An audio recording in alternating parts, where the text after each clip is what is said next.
There is no shortage of lists telling you which careers AI will destroy. Legal work, accounting, radiology, financial analysis, content creation.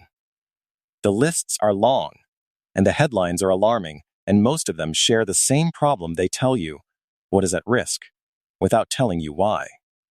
And the why is the only part that actually helps you make a decision. Because if you understand why certain careers resist AI displacement, you can evaluate your own path against that characteristic. You can position deliberately, rather than guessing which list to believe. Nina earns well. She has deep, specialized technical knowledge in a field that was considered highly skilled and highly compensated 5 years ago. She is still earning well today, but the tools that can replicate significant portions of what she does are improving faster than her compensation is. Carlos also earns well. His clients pay him to navigate situations that are ambiguous, high stakes, and specific to their circumstances, in ways that require his presence, his judgment, and the trust they have built with him specifically. Not a deliverable they could evaluate from a tool. A person they need in the room. Same income today. The trajectory from here is not the same. This video is about the structural characteristic that separates Nina's position from Carlos's, and how to evaluate which side of that line your own career is on.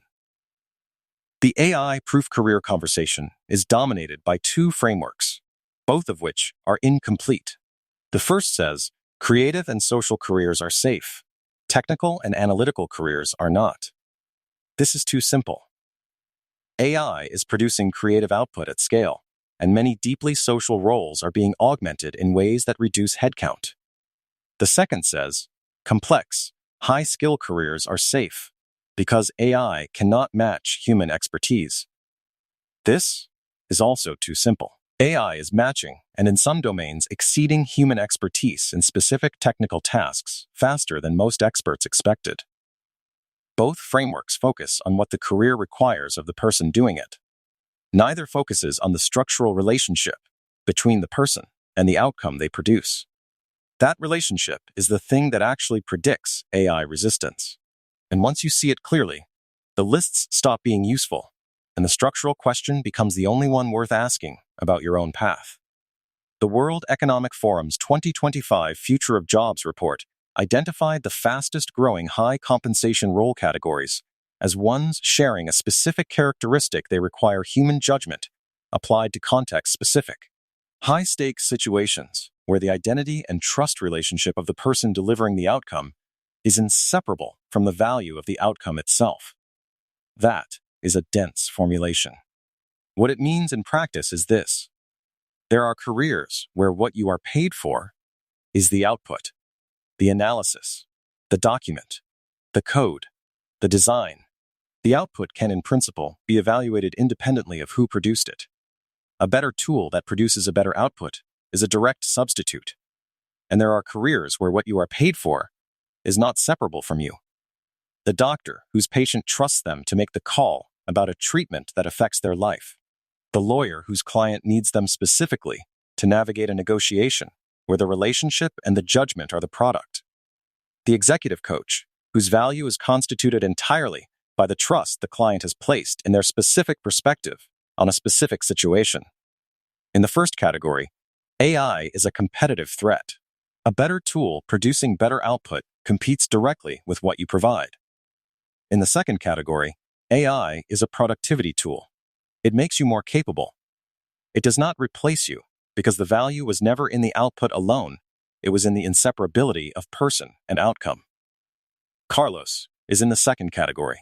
Nina is in the first. And the research consistently shows that compensation in the first category is under more pressure than compensation in the second. Here is the mechanism. 4 steps. Step 1. The wrong framework. Most AI-proof career lists focus on 2 things: technical complexity and human touch. High technical complexity means AI cannot replicate the expertise required. High human touch means the work inherently requires human interaction. Both characteristics provide some protection. Neither is sufficient on its own. Technical complexity is being eroded faster than most experts predicted, not uniformly, but in specific domains and specific task categories. And human touch without judgment inseparability is not protection either. Many high human touch roles are being augmented in ways that reduce the number of humans needed, even if they do not eliminate the human element entirely. The characteristic that the data consistently shows predicting AI resistance is not complexity and not human touch. It is what I will call outcome inseparability, the degree to which the value of the outcome cannot be separated from the specific person delivering it. Step 2. The structural characteristic that actually predicts AI resistance outcome inseparability exists when three conditions are present simultaneously. First, the situation is genuinely context-specific, not a general problem with a general solution, but a specific situation with specific stakeholders, specific history, specific constraints that require judgment rather than pattern application. Second, the stakes are high enough that the client or employer needs to trust the specific person making the judgment, not just the quality of the output, but the accountability of the human behind it. When something goes wrong in a high-stakes context, the question is not which tool produced the output, it is which person made the call.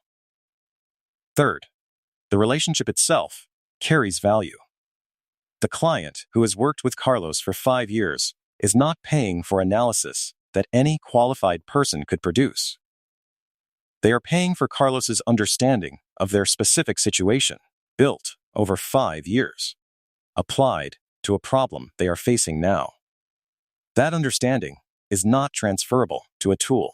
When all three conditions are present: context specificity, accountability stakes, and relationship value, the outcome is inseparable from the person. And an AI tool, however capable, cannot substitute for an inseparable person. Step 3.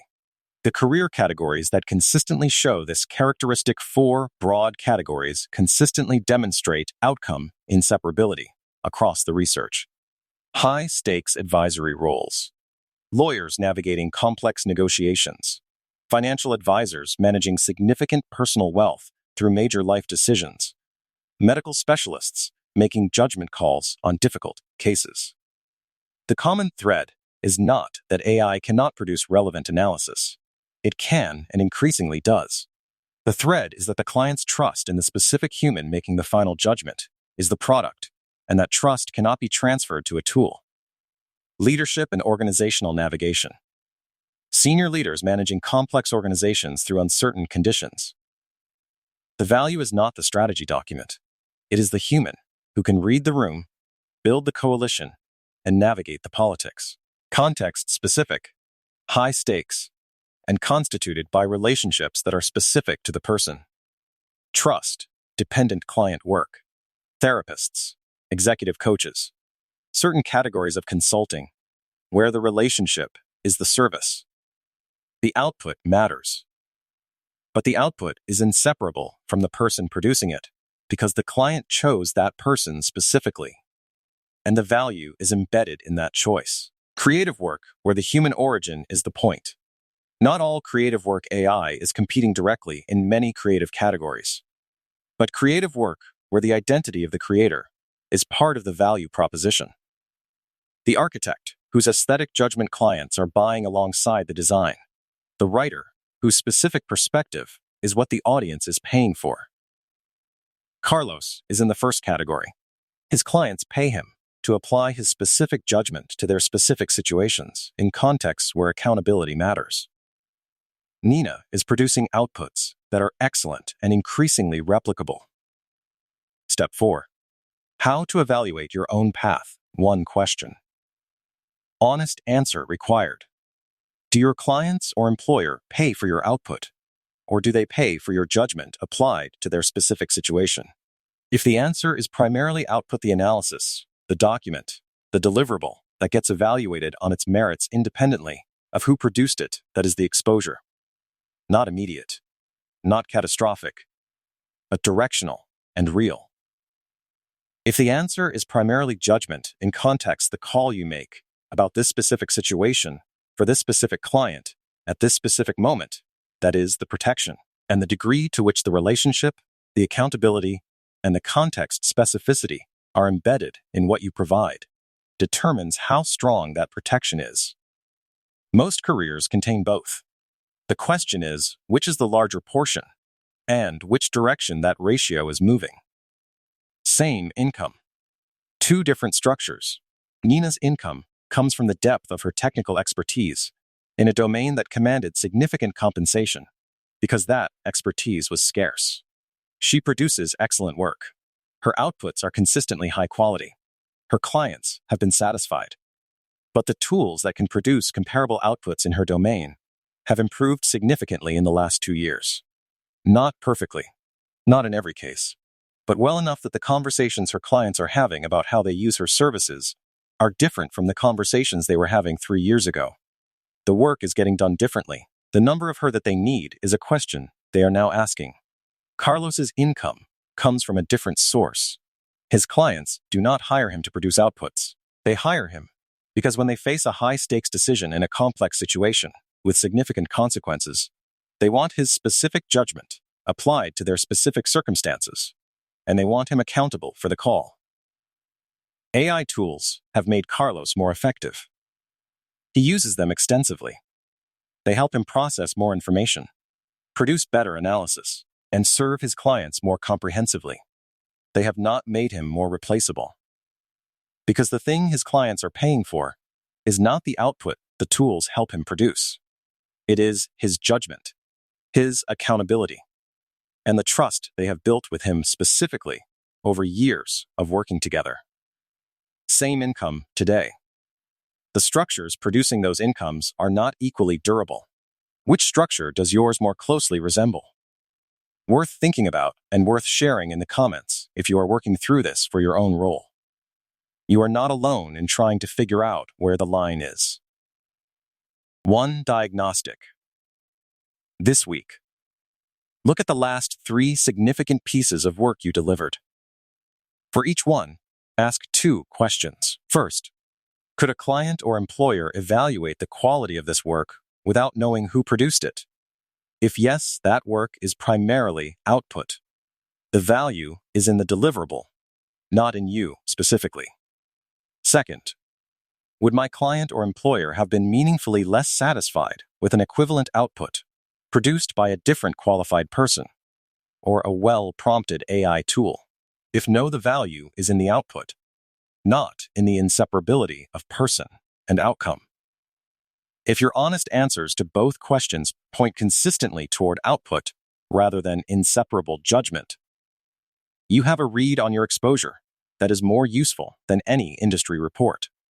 If they point toward inseparable judgment toward work where your specific presence, your specific relationship, and your specific accountability are what the client is actually paying for, you have a read on your protection. The repositioning question, if needed, is not about switching careers. It is about gradually shifting the composition of your work toward higher inseparability.